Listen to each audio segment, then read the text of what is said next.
Kita beralih ke informasi berikutnya, pemirsa. Pendukung dari salah satu calon kepala desa Sungai Jeruju, Kecamatan Cengal, Oki, mendatangi kantor Dinas Pemberdayaan Masyarakat Desa Oki, menuntut diadakan pemilihan ulang atau penghitungan ulang Pilkades Sungai Jeruju, karena ada 167 surat suara yang dinyatakan tidak sah oleh pihak panitia Pilkades. Puluhan massa dari calon Kades nomor urut 01 Desa Sungai Jeruju, Kecamatan Cengal, Oki, mendatangi kantor Badan Pemberdayaan Masyarakat Desa (BPMD) Oki untuk memanggil pihak panitia pelaksana Pilkades terkait pelanggaran saat proses penghitungan suara ulang atau pemilihan ulang di Desa Sungai Jeruju dikarenakan ada kecurangan 167 surat suara yang dinyatakan tidak sah. Menurut pendukung calon Kades ini, ada sekitar 167 belangko surat suara yang dicoblos lebih dari satu titik, tetapi masih di dalam satu kolom dinyatakan tidak sah.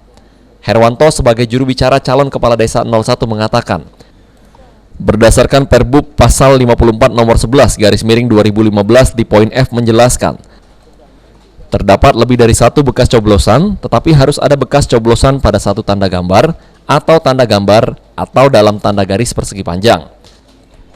Sedangkan bekas coblosan yang lainnya berada di luar tanda gambar atau garis persegi panjang dan tidak mengenai tanda gambar calon lainnya. Hal ini dikarenakan pemilih tidak membuka lebar surat.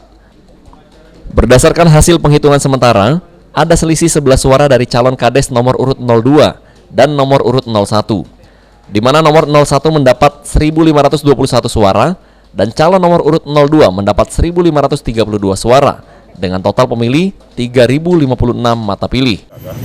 Yang berkenaan dengan Pilkades yang ada di seluruh Kabupaten Oki, khususnya yang ada di desa kami, Desa Sungai Jeruju, itu ada ketimpangan dan kesalahan yang sengaja dibikin oleh panitia.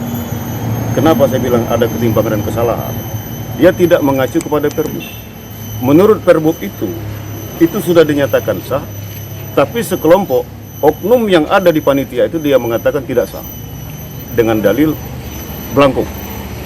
Jadi kami minta Kepala Dinas Pemberdayaan Masyarakat Desa Oki, Nur Sula, yang dikonfirmasi atas aksi salah satu pendukung calon Kades, belum memberikan keterangan secara resmi. Selain ke kantor BPMD Oki, pendukung calon Kades ini juga melaporkan kecurangan Pilkades Sungai Jeruju ke DPRD Kabupaten Oki. Ahmad Romawi, PAL TV.